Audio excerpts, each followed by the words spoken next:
Environmentally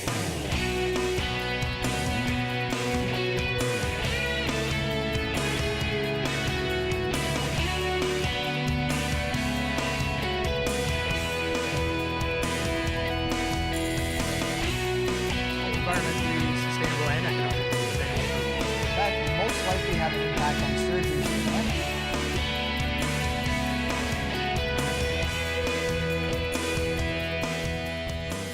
Hey there, welcome to another episode of Ignite News. I'm Dimitri Pertikaris, and today we're going to kick off today's show in the Arnie. And you ask anybody around Mohawk's Fennel campus, the Arnie is a pretty popular place to come hang out between classes, maybe get some homework done or just chill out with some friends. But if you think it's busy now, just wait until next year when Mohawk's Brantford campus closes down. There's going to be a lot more students on campus. Ayoun Mahamoud has the details. Mohawk College's stays in Brantford are numbered, as the college announced moving the last programs in downtown Brantford over to Hamilton. The Mohawk Laurier campus currently has 350 students in 6 community service programs and 24 staff in the downtown Brantford campus. According to the Director of Communications at Mohawk, Jay Robb says the same 6 programs offered in Brantford are also offered in Hamilton, and the move will allow the college to save a substantial amount of money. This idea that we could do better for students. We could provide better service to students here. And then the second was, we're at a time of increasing fiscal constraint. All colleges and universities are up against the same funding pressures, and this move will save $1 million. While it may likely be the Fennel campus that staff and students are relocated to, the college hopes to keep layoffs to a minimum during the move. And we'll respect the collective agreements that we have in place with our unions, so that we're going to do our best to minimize layoffs. There may be and most likely will be some layoffs from this, and then we'll follow the collective agreements. While the college may save money, students are worried about the financial burden they may face commuting to Hamilton. Abby Flinders is a first-year student in the Child and Youth Worker program in Brantford and is among many students who are upset about the sudden move. Everyone is really disappointed in the school and the president's decision, and I think frustrated because it means a big shift for us. It also has a lot of financial expenses that we're going to have to account for the next 2 years as well. Associate Dean of Human Services, Neil McMahon, is confident that students will be able to successfully complete their studies without any disruption to their education. It will impact the students, but I think on the whole it's good to close down the Mohawk Laurier campus. Students will have more access to services here. So the one probably big barrier is the transportation for those students who live in Brantford, but the college has agreed to continue the shuttle, so that'll certainly help a lot of students. Mohawk is confident that the transition from Brantford over to Hamilton will be a smooth one, as it was done last year when the college relocated the Health, Wellness, and Justice program to Fennel after closing down another Brantford campus. Reporting for Ignite News, I'm Ayoun Mahamoud.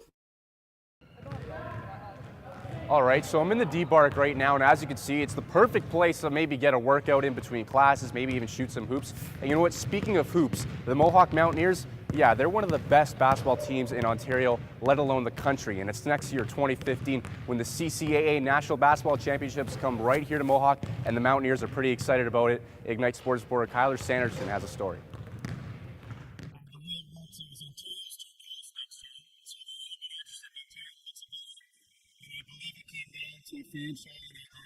ourselves, and then you put together a comprehensive bid on what you can offer and what you have and why you think you'd be a good host.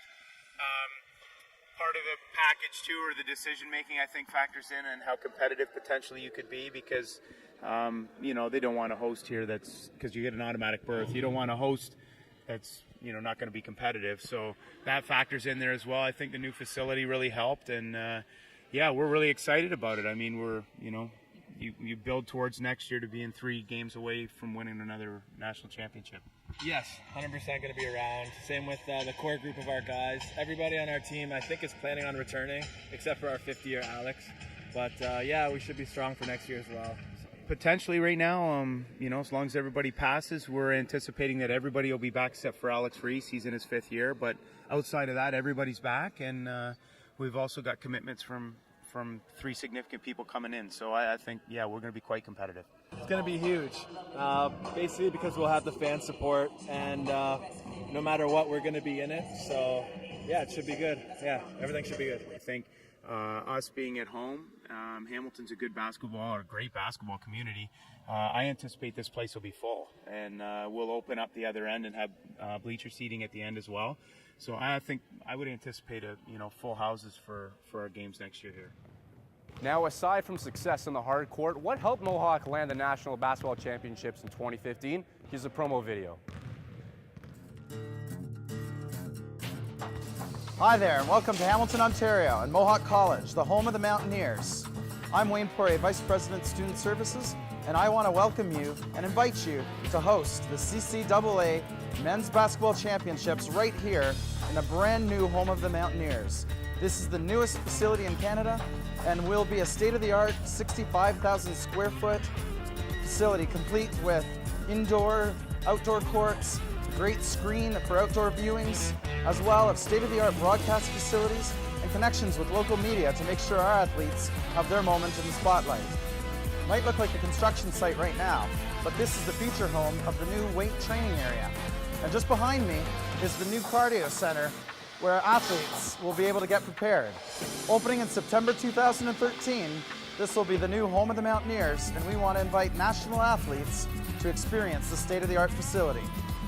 And we've got great support facilities to make sure we have team rooms, coaches rooms, officiating staff change rooms, team change rooms, and a great fitness center to make sure that every athlete is supported and has top-notch men's basketball championship play. Concerned with fan support?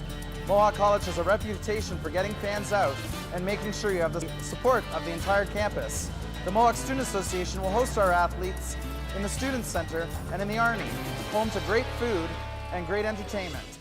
Hi, I'm Brian Jonker, head coach men's basketball here at Mohawk College. Over the last couple of years in particular, I've been very privileged to be around a phenomenal group of young men, and we've shared in a lot of successes. In 2012, we were fortunate enough to win the school's first ever national championship and our first OCA gold medal in 40 years. We followed that up this year by being ranked in the top 8 in the country for the entire season and finished with an OCA silver medal. Hamilton is steeped with tradition in basketball, and if we were to host the 2015 Men's National Championship, this building that's being finished behind me will be packed. The city would be electric, and everybody would be excited about the possibility of us hosting and having an opportunity to win yet another national championship. The core of those teams will still be around here in 2 years in 2015 when we hope to host the 2015 Men's National Championship. Hi, my name is Andrew Ciccatini. I'm a power forward from Mohawk College, and I'll be in my 5th year.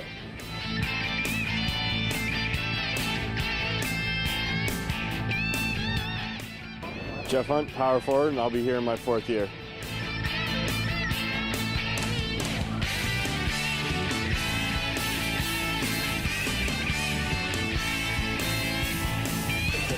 My name is Xenis Brereton, shooting guard. I'll be here in my 3rd year.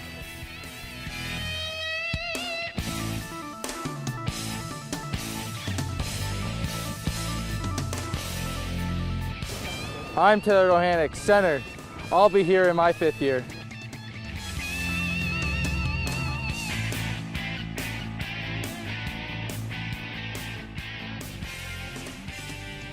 "2012 national champs. We've done this before." And on the court, we won't be a gracious host. We want to see you here at Mohawk College in Hamilton, Ontario. We want the CCAA Men's Basketball Championships in 2015 here at Mohawk. Hopefully you see fit to look at all the good things that are going on around here and grant us that opportunity. Thanks very much.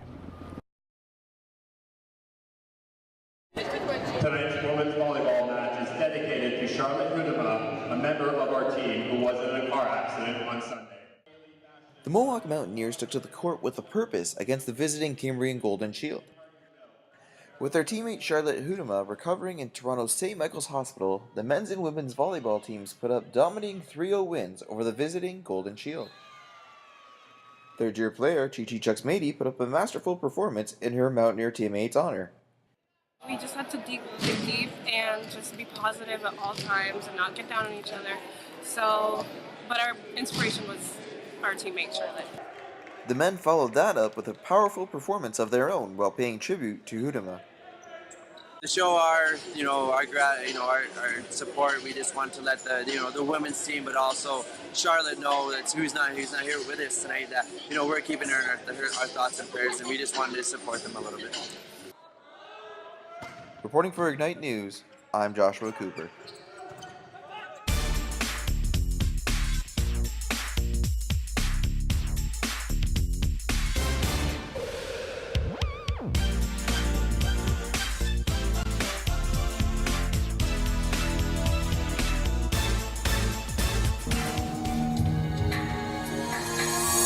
World-renowned Cirque du Soleil is in Hamilton, performing Farrakhay at Copps Coliseum. The definition of Farrakhay comes from the Romney language of the Gypsies, meaning wherever. Tour publicist Vanessa Napoli says Farrakhay tells the story of what happens to the Greek myth of Icarus after he flew too close to the sun. It's Cirque du Soleil's interpretation of what happens to Icarus after he loses his wings. So he lands in this enchanted forest where he meets all these mythical creatures that help him on his journey to walk again. But there's also a beautiful love story attached to it, so it's really wonderful for the entire family.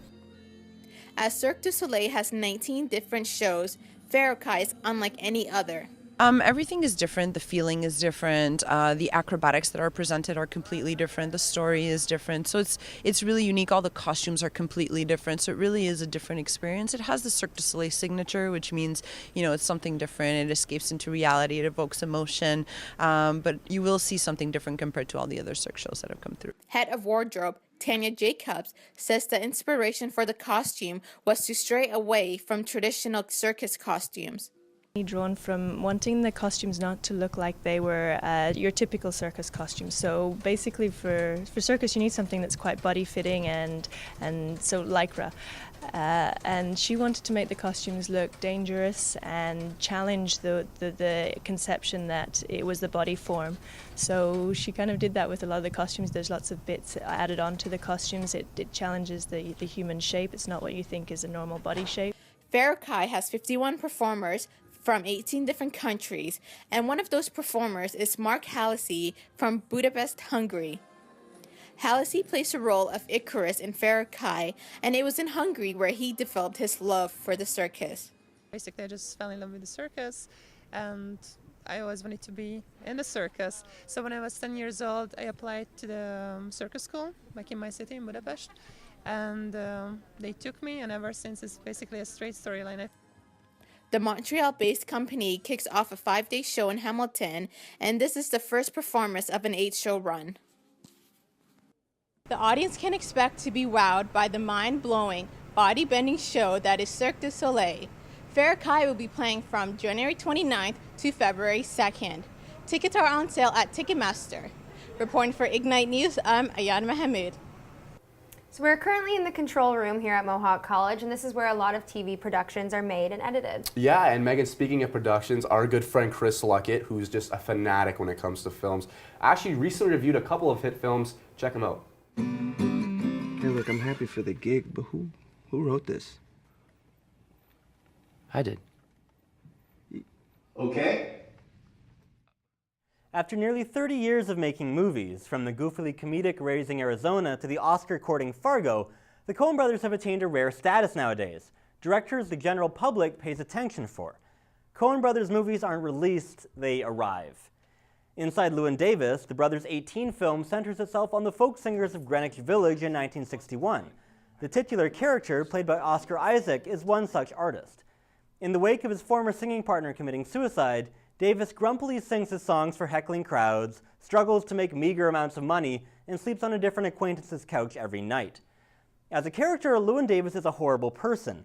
He sleeps with a married woman and possibly impregnates her. He gets angry with everyone close to him while abusing their generosity, and he even heckles an elderly woman to tears. Isaac has such a curmudgeonly charm, though, that it elevates the character. Davis is his own worst enemy, but Isaac still makes you feel bad for him. I'm getting my silver tone. You get to play it if and only if you sing. Right, yeah, okay. I can tell this is one of those things where I keep saying no and you think I'm just asking you to beg more. Yeah, that's right. Right, well, look, I'm not a trained poodle. I thought singing was a joyous expression of the soul. Much like the aimless Davis, the plot of the movie bounces around from setting to setting. On the one hand, the movie's lack of kinetic action is smartly reflective of Davis's stagnation as an artist. On the other, many scenes in the middle third of the movie could almost be shuffled around with negligible effect on the overall film.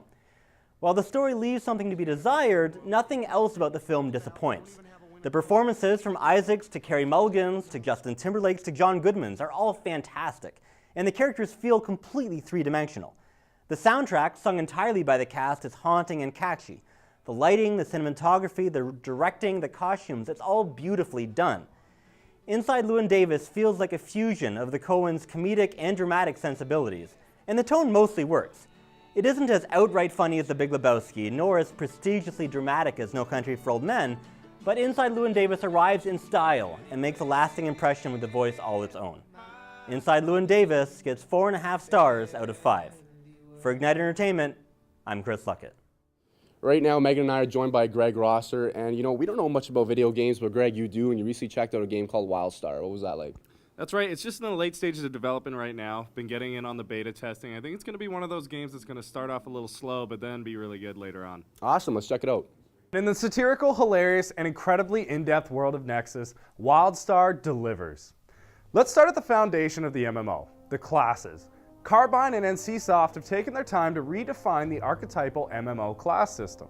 Starting with the warrior, sure, he has heavy armor and focuses on melee combat, but the wrist-mounted hand cannon might mix things up a little. The warrior has an array of mobility-favoring abilities and wields a nuclear-powered sword. Now, the hand cannon grapples, morphs into a plasma saw to melt someone's face, fires stun projectiles, and can inflict ranged damage. Onto the medic, it's a fresh take on damage dealing and healing, as most of their abilities do so simultaneously, either through area of effect abilities or through probes which reinforce shields, heal and buff allies, all at the same time. They utilize medium armor, and believe it or not, most of their spells and abilities are close to mid-range. Now, the Spellslinger is a self-proclaimed interdimensional magical cowboy. Using portals to blink around the battlefield, the Spellslinger is by far the most unique class at this stage of the game. Using site-to-site teleports and even the ability to trade positions with an enemy, along with some of the scariest burst damage in the game, the Spellslinger is one slippery customer. Now, the Esper is the caster-esque class of WildStar. It uses illusions to assist allies and inflict damage on enemies. These illusions can heal, increase damage, bolster defenses, or can be used offensively to blind, incapacitate, and deal some serious damage. Coupled with their side blades, which they can create multiple copies of, the Esper wears light armor and favors attacking from afar. The Engineer uses pet management to combat foes, using a diverse array of bots under their control. These companions can fill multiple roles, whether it be tanking, damage, or healing, and they can even deploy a bot committed entirely to crowd control. As an Engineer, you also have an option to fill a ranged tank role using heavy armor, experimental weapons, bots on bots on bots, and an exosuit customized for any role. Onto the Stalker is WildStar's stealth class, capable of massive amounts of burst damage and specializing in a hit-and-run style of combat. Stalkers can also use their nanoskin to fill a tanking role and even have the ability to be geared entirely towards disruption. And whether you favor exploration, puzzle solving, straight up carnage, or building the literal infrastructure of Nexus itself, you can choose a path that allows you to play WildStar the way you want. Now, the Explorer may lead you into a hidden cave system, the Scientist can unlock secret treasure caches through puzzle solving, the Soldier can hold the line against waves of ambushing enemies, and the Settler can construct defensive turrets and escape vehicles. Now, the beating heart of WildStar is undoubtedly the Telegraph combat system, where nearly every ability, beneficial or otherwise, is displayed in an arc or an area of effect. It has a new facet to combat, implementing a cleave mechanic that also emphasizes movement and quick reflexes, which in turn puts a focus on skill shots and anticipation in combat. Now, if there's one thing Carbine and NCSoft have done right in the past, it's player versus player combat. The combination of the Telegraph system and the general innovations to the classes, chaos ensues pretty quickly. And in group battles, the most nimble player emerges victorious. Now, Battlegrounds are still in the early stages, but the opportunity to compete in rated Battlegrounds in either 10v10 or the 15 versus 15 brackets. In open play, the matchmaking is done by your gear level, but the actual rated matches as a team are all skill and team composition. Now, there's a capture the flag format, but instead of flags at either end, the flag is placed in the center of the map, and every fight turns into a large-scale battle. Not to mention the flag is persistent, which means after you've captured the flag, the enemy team can enter your base and then return it to theirs. World PvP is shaping up as more of a draw than initially expected, not just on PvP servers in general, but on PvE servers with the contested zones. Now, arenas are also in the mix in the format of 2v2, 3v3, and 5v5. The developers have innovated arenas. Instead of a straight kill and move on, each team will receive 3 respawns, leading to significantly longer matches. And there's already talk of WildStar arenas being featured on the pro gaming circuit. Now on to war plots, the most interesting feature in WildStar PvP. It's 40 versus 40 format. You construct a base, you choose your defensive emplacements and what type of reinforcements you want, with a twist. You can even capture a raid boss and then turn it around and unleash it on your enemies. As for PvE, you have your individual class story driving you forward. Adventures, your pass system changing the dynamics of your leveling experience, and the Elder Game or End Game. Dungeons and raids are also features, and in-depth raid testing has only recently begun. Now, the story of WildStar is intriguing. Nexus is a planet that has mysteriously materialized and was discovered by an exile, one of the 2 factions you play as in WildStar, and then there's the imposing Dominion, who have also discovered Nexus somehow, and a battle for the planet's ownership ensues. The twist, however, is that the planet is the former capital of the Elden, a highly advanced ancient race who uplifted the Cassians to rule the galaxy by forming the Dominion before vanishing altogether. Now, the Exiles are the free spirits of the galaxy, not under the control of the Dominion. It's made up of the Granok, a rock-like militaristic people that kind of look like the Thing from the Fantastic Four, the Orin, who are basically galactic hippies built like cheerleaders with animal features, the humans, and then there are the Mordesh, who are shrouded more in mystery than anything else.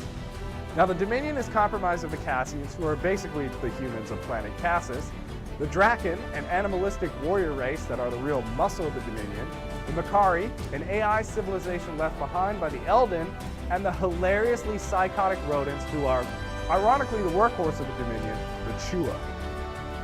Now, you combine all of these features on paper, and it looks like you get one hell of a game. Now, it's still in the late stages of development and could go either way. Pushing the envelope is not exactly what NCSoft and Carbine have been known for, but they've really put all their eggs in one basket this time around. As it stands, WildStar may be one of the most promising MMOs seen in a very long time. For Ignite Reviews, I'm Greg Rosser. Hi everyone, my name is Teresa, and I, like many of you, made the New Year's resolution to eat healthier. But what comes along with New Year's resolutions? Speed bumps. The ultimate speed bump? The Super Bowl. Delicious mounds of cheese nachos piled a mile high, overflowing bowls of chili, and you can't forget the chicken wings. But thankfully, we're at the Green Smoothie Bar on James Street in downtown Hamilton, and they've got a couple of tips and tricks to keep us on track. Let's go check it out.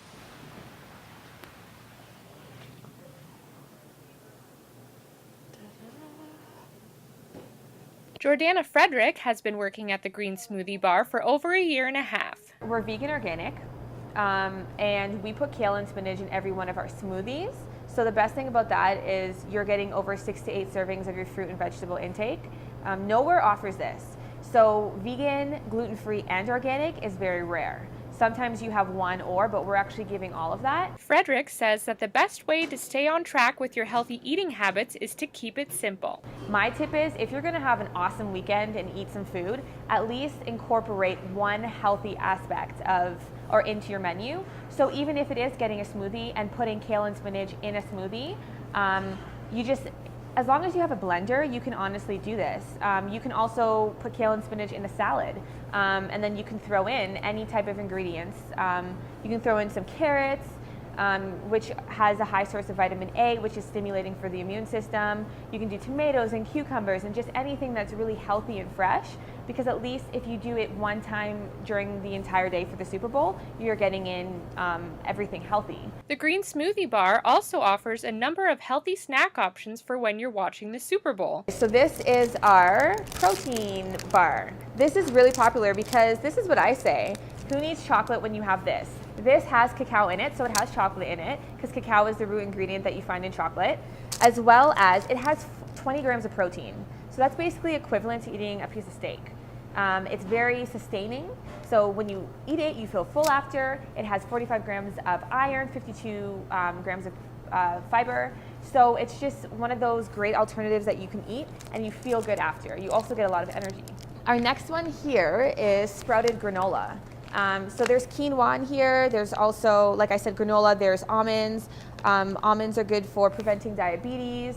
It's just, there's organic quinoa and sprouted buckwheat. So it's just a healthy alternative to eat something like a snack food as you're watching the show. One of my favorites is kale chips.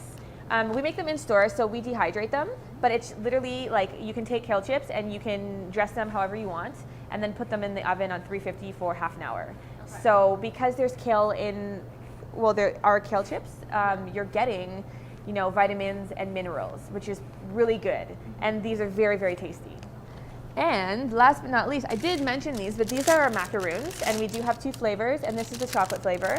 These are so tasty. Again, like it doesn't even taste like you're eating something healthy, which is why people love it so much, because they come in and they want something that, you know, has that like light sugary flavor, but we don't add any extra sugar or anything like that. This is just all organics. If you do decide to indulge during the Super Bowl, the Green Smoothie Bar offers an excellent detoxifying smoothie called the Sunrise Smoothie. The purpose is to help move everything through you, especially when you're coming back from the holiday season. You just really want a fresh new start. So this is where you start, Sunrise.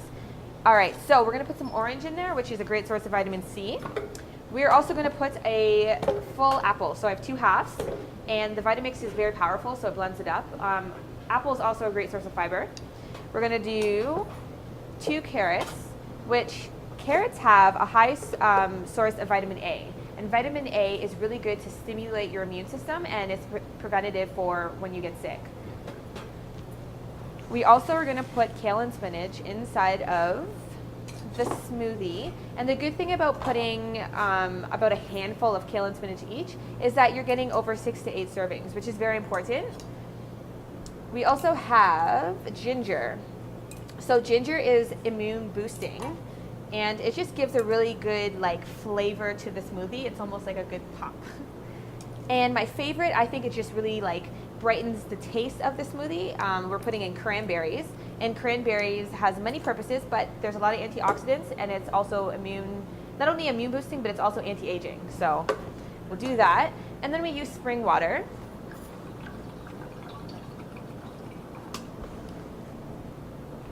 And we blend it up for about 30 seconds, and we have a timer on the Vitamix machine, which we believe is the best machine to use.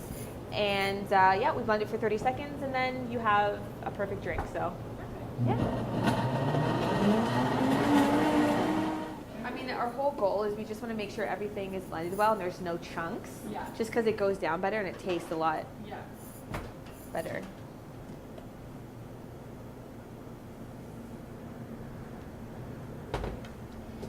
Then, why don't you give it a try and let me know what you think.